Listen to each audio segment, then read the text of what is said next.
నమస్తే అండి. పిల్లల్లో జన్యు లోపాలు మనం ముందే గుర్తించొచ్చా? పిండం దశలో ఉన్నప్పుడే గుర్తించొచ్చా? ముఖ్యంగా ఐవీఎఫ్ చేసుకుంటున్న వాళ్ళలో ఇలాంటి ఒక టెస్ట్ ఉంది. జీన్ టెస్ట్ ఉంది. ముందుగానే మనం పిల్లల్లో వచ్చే లోపాలని గుర్తించొచ్చు. అది పిండం దశలోనే గుర్తించొచ్చు. అది ఎలాగో మనం ఇవాళ అడిగి తెలుసుకుందాం. Doctor Prathyusha fertility specialist from Ankura hospitals LB Nagar. నమస్తే అండి. నమస్కారం హర్షిని గారు. పిల్లల్లో ఇలాంటి జన్యు లోపాలు వస్తే అది జీవితకాల శిక్ష లాంటిది. పిల్లలకి బాధ తల్లిదండ్రులకి దాని మించిన తల్లిదండ్రులకి. బాధ లేదు. భరించలేని బాధ అది. కరెక్ట్. అలాంటిది మనం పిండం దశలో ఉండగానే ఇలాంటి ఒక జన్యు లోపాలని గుర్తించి సరిచేయొచ్చా? చేయొచ్చండి. ఆ టెస్ట్ పేరే మనము ప్రీ ఇంప్లాంటేషన్ జెనెటిక్ టెస్టింగ్ అంటాం. అంటే ఈ ప్రీ ఇంప్లాంటేషన్ జెనెటిక్ టెస్టింగ్ అనేది ఎస్పెషల్‌గా ఐవీఎఫ్ ప్రక్రియలో ఇది చేసే ఒక పరీక్ష. ప్రీ ఇంప్లాంటేషన్ అంటే మనం ఏదైతే ఐవీఎఫ్ పద్ధతి ద్వారా మనం తయారు చేసిన ఎంబ్రియో ఏదైతే ఉంటుందో అది గర్భాశయంలో మనం అమర్చుకునే ముందే హ్మ్. ఆ పిండంలో ఆ ఎంబ్రియోలో ఏమన్నా జనులోపాలు అంటే జెనెటికల్ అబ్నార్మాలిటీస్ ఏమన్నా ఉన్నాయా అని నిర్ధారించడానికి చేసే ఒక టెస్ట్ అన్నమాట. హ్మ్. ఇది ముఖ్యంగా కుటుంబాలలో ఏదన్నా జనుపర్యంగా ఉండే ఏదన్నా వ్యాధుల్ని నివారించడానికి వాళ్ళకి ఎక్కువగా ఉపయోగపడే ఒక పరీక్ష అన్నమాట ఈ ప్రీ ఇంప్లాంటేషన్ జెనెటిక్ టెస్టింగ్ అనేది. ఐవీఎఫ్ ద్వారా ప్రెగ్నెంట్ అయ్యే వాళ్ళకి ఈ టెస్ట్ చేస్తారా? లేకపోతే రెగ్యులర్‌గా నార్మల్‌గా కన్సీవ్ అవుతున్న వాళ్ళకి కూడా ఇలాంటి టెస్ట్‌లు అనేవి చేయొచ్చా? చేయొచ్చండి. అంటే ఇప్పుడు ఈ జెనెటిక్ అబ్నార్మాలిటీస్ ఏవైతే ఉన్నాయో అవి నార్మల్ వాళ్ళకి చేయాలంటే అది బ్లడ్ నుంచి క్యారియోటైపింగ్ అంటాం. హ్మ్. అంటే ఇప్పుడు ఏ లివింగ్ ఆర్గానిజంలోనైనా కూడా క్రోమోజోమ్స్, జీన్స్ అనేది మనం చూస్తూ ఉంటాం. సో ఈ క్రోమోజోమ్ అబ్నార్మాలిటీస్ ఏమన్నా ఉన్నాయా, జెనెటిక్ అబ్నార్మాలిటీస్ ఏమన్నా ఉన్నాయా అని రూల్ అవుట్ చేసుకోవటానికి నార్మల్గా హ్యూమన్ బీయింగ్స్లోనైతే మనం బ్లడ్ తీస్తాము, దాన్ని క్యారియోటైపింగ్కి పంపిస్తే ఆడవాళ్ళకైతేనైతే 23 పెయిర్స్ అంటే 46XX క్రోమోజోమ్స్ ఉండటం మనం గమనిస్తూ ఉంటాం. మగవాళ్ళకైతే 46XY అనేది మనం గమనిస్తూ ఉంటాం. అదే మరి పిండంలో మనము ముందే అంటే గర్భాశయంలో అమర్చుకునే ముందే మనం టెస్ట్ చేయాలంటే కనుక దాన్ని ప్రీ ఇంప్లాంటేషన్ జెనెటిక్ టెస్టింగ్ అంటాం. కాకపోతే మనుషులలో కూడా మనం ఏమైనా జనులోపాలు అంటే పుట్టాక అంటే ఏదైనా మనం గమనించాక చేసే టెస్ట్ని క్యారియోటైపింగ్ అంటాము. But in IVF especially we have an opportunity to diagnose it before it self అనమాట. చేసుకొని మనం నార్మల్గా ఉన్న క్రోమోజోమ్స్ ఇంప్లాంట్ చేసుకొని అబ్నార్మల్గా ఉన్న క్రోమోజోమ్స్ మనం ఇంప్లాంట్ చేసుకోము అనమాట. ఎలా చేస్తారు అసలు ఈ ప్రాసెస్‌ని? జన్యు లోపాలని ఎలా గుర్తిస్తారు?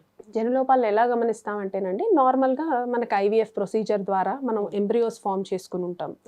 ఆ ఎంబ్రియోస్లో మనకి 5th డే ఎంబ్రియోని అంటే ఆ ఫర్టిలైజేషన్ అయిపోయాక we take the embryos until day 5 అండి. డే 5 అన్నా కానివ్వండి, డే 6 అయినా కానివ్వండి. సో ఆ ఎంబ్రియోని మనం ప్రత్యేకంగా బ్లాస్టోసిస్ట్ అని అంటాం అనమాట. ఆ బ్లాస్టోసిస్ట్లో ఔటర్ లేయర్ని ట్రోఫోఎక్టోడర్మ్ సెల్స్ అంటాం.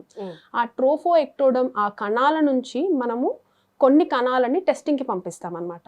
పంపించి ఈ ఎంబ్రియో అనేది మళ్ళీ ఫ్రీజింగ్ చేసేస్తాం.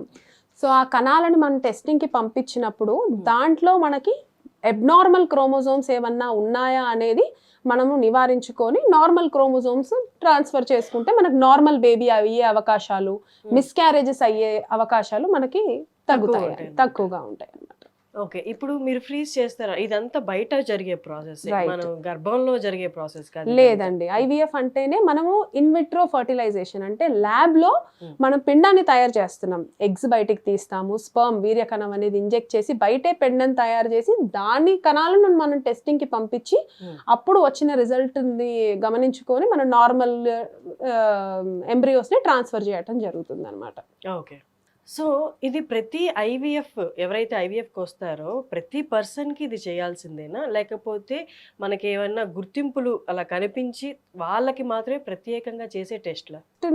కంట్రీస్లో అండి అది వాళ్ళు అందరికీ కూడా చేసుకోవచ్చు అనేది వాళ్ళ గవర్నమెంట్ రూల్.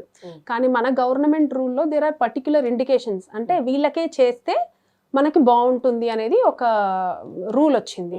ఇది ముఖ్యంగా ఎవరికి చేస్తారంటే అడ్వాన్స్డ్ మెటర్నల్ ఏజ్ అండి. అంటే 35 ఇయర్స్ అండ్ అబవ్ ఉన్న వాళ్ళకి. ఎందుకు ఏజ్ అనేది ఇంత ఇంపార్టెంట్ రోల్ ప్లే చేస్తుంది అంటే గనక విత్ అడ్వాన్స్డ్ మెటర్నల్ ఏజ్ ఏమవుతుంది, there will be decline in the egg quality. Egg మన క్వాలిటీ ఏదైతే ఉందో అది తగ్గిపోవడం జరుగుతూ ఉంటుంది. ఇప్పుడు తగ్గిన తరుణంలో ఇవన్నీ ఏంటంటే ఈ ఎగ్ కానీ ఏవైనా కానీ దే అండర్గో డివిజన్స్ అనమాట. మియోసిస్ డివిజన్స్లో ఈ క్రోమోజోమల్ సెగ్రిగేషన్స్ అయ్యి క్రోమోజోమల్ అబ్నార్మలిటీస్ అనేవి ఎక్కువగా గమనిస్తూ ఉంటాం, especially when there is advanced maternal age. ఈ క్రోమోజోమల్ అబ్నార్మాలిటీస్ ఏవైతే ఉన్నాయో అది ఎగ్లో రావటం, ఆ ఎగ్ని మనం ఒకవేళ ఐవీఎఫ్ చేస్తుంటే that will definitely form an abnormal embryo. So ఇవన్నీ అవాయిడ్ చేసుకోవటానికి మనం ముఖ్యంగా ఈ పీజీటీఏ టెస్ట్. మరి ఒకవేళ అబ్నార్మల్ ఎంబ్రియో ఒకవేళ మనం ఇంప్లాంట్ చేసి ఉంటే డెఫినెట్గా రికరెంట్ మిస్క్యారేజెస్ అవుతూ ఉంటాయి. వాళ్ళకి ఏజ్ ఎక్కువ ఉన్న వాళ్ళకి రికరెంట్ మిస్క్యారేజెస్ మనం 2-3 times అబార్షన్స్ మనం నోటీస్ చేస్తూ ఉంటాం. ఇంకా ఎవరికి అంటే గనక మనం రికరెంట్ ఇంప్లాంటేషన్ ఫెయిల్యూర్, అంటే మనము పిండాన్ని పెడుతూ ఉంటాం కొంతమందికి ఐవీఎఫ్లో, ఎప్పుడు పెట్టినా కూడా అది మంచి క్వాలిటీ ఎంబ్రియో, అంటే మైక్రోస్కోప్ కింద పెట్టి చూసిన ఎంబ్రియో క్వాలిటీ బాగుంటుంది కానీ దాంట్లో ఉన్న జీన్స్ వేరు. సో అంత మంచిగా కనిపించే ఎంబ్రియోను కూడా మనము ఇంప్లాంట్ చేసినా కూడా మరి ఎందుకు ఐవీఎఫ్ ఫెయిల్ అవుతుంది? 2-3 times మంచి క్వాలిటీ ఎంబ్రియోస్ మనం పెట్టినా కూడా మరి ఎందుకు మనకు ఐవీఎఫ్ ఫెయిల్యూర్ అవుతుంది అని నిర్ధారించడానికి చేసుకునే ఒక ప్రొసీజర్ పీజీటీఏ. ఇంకా ముఖ్యంగా ఎవరికంటే ఇంతకుముందు నేను చెప్పినట్టుగా కుటుంబంలో మనకి జను లోపాలు ఏదన్నా జనుపర్యంగా ఏదన్నా వ్యాధులు, for example sickle cell anaemia అంటాము, థాలిసీమియాస్ అంటాము, ఇవన్నీ కూడా జనుపర్యంగా అంటే they are all inherited disorders అనమాట. ఫ్యామిలీ లో అందరికీ ఉండి ఆ జీన్ సేమ్ పాస్ అవుతూ రావటం వల్ల వాళ్ళకి వచ్చే పిల్లలకు కూడా వచ్చే అవకాశాలు ఉంటాయి. అప్పుడు దాన్ని ఏంటి మనం ఆ పిండంలో ఉన్న మనం ఏదైతే టెస్టింగ్కి పంపిస్తామో ఆ పర్టిక్యులర్, అంటే సపోజ్ ఒక బేబీ ఫ్యామిలీలో థాలసీమియాతో పుట్టింది అనుకుందాం, ఆ థాలసీమియా జీన్ పర్టిక్యులర్గా సింగిల్ జీన్ డిజార్డర్ కోసం ఎతుకుతూ ఉంటారు అనమాట. అంటే ఇప్పుడు మనం ఆ పరీక్షకు పంపిస్తే ఈ ఎంబ్రియోలో పర్టిక్యులర్గా ఏమన్నా థాలసీమియా జీన్ ఉందా, ఒకవేళ ఉంది అని తెలిస్తే మనం we don't transfer that embryo అనమాట. మళ్ళీ వేరే నార్మల్ ఇంకొక ఎంబ్రియోని టెస్ట్ చేసినప్పుడు దీంట్లో ఏమి థాలసీమియా జీన్ ఆ జీన్ కి ప్రత్యేకమైనవి ఏమీ దీంట్లో లేవు అని నిర్ధారించాక మనం ఆ జీన్ని మనం ఆ ఎంబ్రియోని కనుక ట్రాన్స్ఫర్ చేసుకుంటే మనం ఆ ఇన్హెరిటెన్స్ అనేది మనము అవాయిడ్ చేసి ఒక హెల్దీ బేబీని ఇచ్చే అవకాశాలు ఉంటాయి.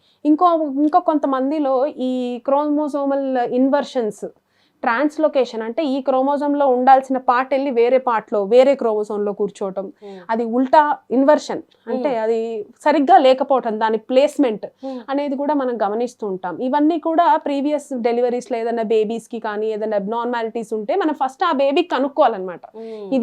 ఇది ఏమి డిజార్డర్ అని కనుక్కుంటే ఆ పర్టిక్యులర్ జీన్ కోసం మనం చేసే టెస్ట్లో వెతకాలన్నమాట.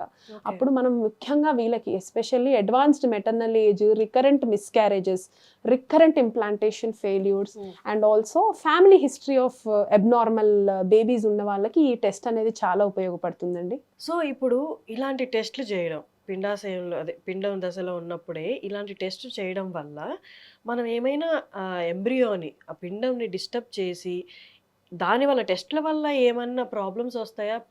బేబీ పెరిగే కొద్దీ, ఎంబ్రియో పెరిగి బేబీగా అయ్యే కొద్దీ ఈ టెస్ట్ చేయించుకుంటే రిస్క్ వర్సెస్ బెనిఫిట్ రేషియో అంటామండి. డెఫినెట్గా మనం తీసే సెల్స్ మీకు ఇంతకుముందు నేను డిస్కస్ చేసినట్టుగా ట్రోఫోఎక్టోడర్మ్, అంటే ఇది ఫ్యూచర్లో మాయా అంటారు, ప్లాసెంటాగా ఫామ్ అయ్యే సెల్స్ నుంచి మనం తీసి టెస్ట్ చేస్తున్నాం అనమాట. టెస్ట్ చేయించుకుంటే మేలా, చేయించుకోకపోతే ఎనీ ప్రొసీజర్ అండి. ఇప్పుడు మనం అడుగుతూ ఉంటారు చాలా మంది పేషెంట్స్, మేడం ఈ టాబ్లెట్ వేసుకుంటే ఏమన్నా హానికరమా అని, డోలో వేసుకుంటే anything has its own side effects అండి. కానీ ఇప్పుడు చేయించుకోకుండా చేసుకుంటే ఎక్కువ హామ్ ఉన్నప్పుడు చేయించుకుంటే, కానీ ఇప్పుడు వచ్చిన అడ్వాన్స్డ్ ఐవీఎఫ్ టెక్నిక్స్ ప్రతి ఐవీఎఫ్ సెంటర్కి almost this facility is available and it is very safe because an experienced embryologist చేస్తారు ఈ ప్రొసీజర్ని, చాలా సేఫ్గా సెల్స్ తీసి పంపిస్తాము and it is very safe అండి. ఒకవేళ నార్మల్గా బేబీకి ఏమన్నా డిఫెక్ట్స్ వచ్చే అవకాశం ఉంటే ఐవీఎఫ్ పద్ధతుల్లో కూడా అలాగే ఉంటాయి, కానీ ఈ ప్రొసీజర్ చేసినందువల్ల ఆ బేబీకి ఏమన్నా ఎఫెక్ట్ అవ్వచ్చా అంటే మాత్రం అది అపోహ అనుకోవచ్చు. సో ఈ టెస్ట్ కండక్ట్ చేయడం వల్ల ఎలాంటి జన్యు లోపాలను మీరు కనబెడతారు? అంటే ఏవి సరిగ్గా లేకపోతే ఇది జన్యు లోపం అని గుర్తిస్తారు? ముఖ్యంగానండి అసలు మనం ఆ సెల్స్లో ఏమి చూస్తాము అంటే కనుక మెయిన్గా క్రోమోజోమ్స్, జీన్స్, ఇవి స్ట్రక్చరల్ అరేంజ్మెంట్స్. అంటే ఈ పీజీటీ టెస్ట్లో కూడా మనకు రకాలు ఉన్నాయి. వీ హ్యావ్ పీజీటీఏ అంటే ప్రీ జెనెటిక్ టెస్టింగ్ ఫర్ ఎన్యూప్లాయిడీస్ అంటాం. దీంట్లో మనం ముఖ్యంగా క్రోమోజోమ్సే చూస్తాం. అంటే ఈ క్రోమోజోమల్ అబ్నార్మాలిటీస్లో మనం వినే ఉంటాం down syndrome, Edward syndrome, Klein filter syndrome, ఇవన్నీ కూడా తెలుసుకునే అవకాశాలు ఉంటాయి. మరి ఒక్క chromosome is made up of many jeans again. As I told you ప్రీవియస్గా ఫ్యామిలీలో ఏదన్నా మనకి సింగిల్ జీన్ డిజార్డర్స్ ఏమన్నా గమనించుకున్న వాళ్ళకి we do another test call PGTM. అది మోనోజెనిక్ డిజార్డర్స్ కి చేస్తాం అనమాట. There we study only single gene అండి. So that is another test we look into. ఇంకా థర్డ్ వచ్చేసి PGTSR అంటాం. అంటే అది కూడా స్ట్రక్చరల్ రీఅరేంజ్మెంట్స్, అంటే క్రోమోజోమల్ ఇన్వర్షన్స్ ఏమన్నా ఉన్నాయా, ట్రాన్స్లోకేషన్స్ ఏమన్నా ఉన్నాయా అనేది గమనించుకునే టెస్ట్. సో మెయిన్గా ఏ టెస్ట్ అన్నా కానీ దీంట్లో మనం స్టడీ చేసేది మాత్రం క్రోమోజోమ్స్, జీన్స్ అనేవి మనం స్టడీ చేసుకుంటూ ఉంటామండి ఈ టెస్ట్లలో. సో ఈ టెస్ట్ ద్వారా మనం సికిల్ సెల్ అనీమియా ఉందో లేదో డిటెక్ట్ చేసాం. ఒకవేళ ఉంది అనుకోండి, మనం దాన్ని కంప్లీట్ గా అవాయిడ్ చేయగలమా రాకుండా? ఇప్పుడు సికిల్ సెల్ అనీమియా ఉంది అన్న ఎంబ్రియోని మనం అసలు ట్రాన్స్ఫర్ చేయమండి. కానీ ఇప్పుడు నార్మల్ ఉన్న ఎంబ్రియోని మనం ట్రాన్స్ఫర్ చేస్తున్నప్పుడు ఒకవేళ పేరెంట్స్ లో అదే సికిల్ సెల్ అనీమియా ఇన్హెరిటెన్స్ ఉన్నప్పుడు 100% అది రాదా అనే క్వశ్చన్కి వచ్చినప్పుడేనండి మనం 100% మనం చెప్పలేమండి. బికాజ్ వై ఈజ్ ఇట్ అంటే కనుక ఈ సికిల్ సెల్ అనీమియాకి సంబంధించిన జీన్స్నే మనం స్టడీ చేస్తున్నాం, కానీ ఎన్నో వేళ్ల జీన్స్ ఉంటాయి. సో అవన్నీ మనం స్టడీ చేయము. మరి ఈ సికిల్ సెల్ అనీమియా కాకుండా వేరేది కూడా ఉండొచ్చు, అది ఇంతకు ముందు బయటపడి ఉండకపోయి ఉండొచ్చు. So we cannot say that might be we can prevent sickle cell anaemia, but right గుర్తు తెలియని జీన్స్, మనకి సైంటిఫిక్ గా స్టడీ అసలు చేయని జీన్స్ కూడా ఎన్నో ఉండొచ్చు. అది ఇంకా మనకి ఇండియాలో ఆ టెస్టింగ్ రాలేదండి. అంటే వేల జీన్స్ ని స్టడీ చేసే ప్రాబ్లీ వెయిట్ చేసి చూడాలి, సైన్స్ కూడా ఏమన్నా ఇంప్రూవైజ్ అయ్యి ఇంకా if we can give the better results బాగుంటుందండి. కానీ డెఫినెట్ గా ఆ పర్టికులర్ జీన్ అయితే స్టడీ చేసి దాన్ని ప్రివెంట్ చేయొచ్చు, కానీ వేలాది జీన్స్ ని స్టడీ చేసే ఇంకా మనకి ఇండియాలో ఆ టెస్ట్లు అవన్నీ రాలేదండి. ఓకే, సో ఇప్పుడు ఈ టెస్ట్ కి ఎంత కాస్ట్ అవుతుంది? టెస్ట్ కి కాస్ట్ అయితే అవుతుందండి డెఫినెట్ గా, because it is IVF procedure it self is cost, physically, emotionally, everything అండి, సైకలాజికలీ ఓరియంటెడ్ ప్రోగ్రామ్ ఇది. అది కాక మళ్ళీ PGT కంటే డెఫినెట్గా కాస్ట్ అవుతుంది. కానీ ఇప్పుడు మనం అనుకున్నట్టుగా ఈ జనుపర్య వ్యాధుల్ని మనం నివారించడానికి ఫ్యామిలీలో కానీ వాళ్ళ సంతోషానికి మనం ఇవ్వాలనుకున్నప్పుడు వాళ్ళు కూడా ఆశపడడంలో అవన్నిట్లో చూసుకుంటే I think cost is effective only అండి. Because there are multiple fertility centres and everybody is doing it. Approximately ఒక ఎంబ్రియోకి 25,000 దాకా, 25,000 to 30,000 దాకా ఛార్జ్ చేస్తారండి. But when the science is also advancing and doing so much of detailed study in chromosome and gene, వాళ్ళ బాధకి I think yes acceptable లాగే ఉంటుందండి cost. ఎవరైతే IVFకి వెళ్తున్నారో ఈ టెస్ట్ గురించి అవగాహన లేని వాళ్ళు లేదా అవగాహన ఉన్న వాళ్ళు ఆలోచిస్తున్న వాళ్ళు చేయించుకుంటామా వద్దా అన్నాయి, వాళ్ళకి మీరు ఇచ్చే సందేశం? నేను ఇచ్చే సందేశం ఒకటేనండి, ఎవరైనా కూడా ఈ ఎస్పెషల్గా ఈ కుటుంబంలో మనం అనుకున్నట్టుగా లోపాలు ఉన్న వాళ్ళకి ఒక హెల్దీ బేబీ పుట్టాలని అది వాళ్ళకు ఒక పెద్ద ఆశ. తల్లిదండ్రులకు కూడాను ఒక హెల్దీ బేబీకి మించిన సంతోషం ఏది ఉండదు, సంపద కూడా ఉండదు. డెఫినెట్లీ అండి. సో ఈ IVF పద్ధతి మేము ఏదైతే చేస్తున్నామో అది శ్రేష్టంగా, విజయవంతంగా, సురక్షితంగాను చేస్తున్నాం కాబట్టి I think it is going to be very useful. And చాలా మంది కపుల్స్ ఈ ఏవైతే ఇన్హెరిటెన్స్ ఏదైతే అబ్నార్మల్ బేబీస్కి ఉందో అవన్నీ కూడా లేకోకుండా హ్యాపీ హోమ్కి విత్ సేఫ్ చైల్డ్ వెళ్ళాలని మా కోరిక. Thank you. Thank you.